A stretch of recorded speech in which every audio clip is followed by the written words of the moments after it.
Hello everyone, SR ফার্মের দেশি ও cross ব্রিডের কিছু ছাগলের পুষ্টি ও নিউট্রিশনের জন্য আমরা সয়াবিন খাওয়াই।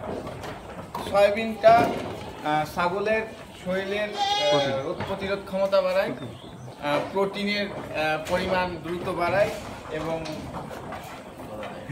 এবং বডির পশম এবং সব কিছু শাইনিং করার জন্য কাজ করে।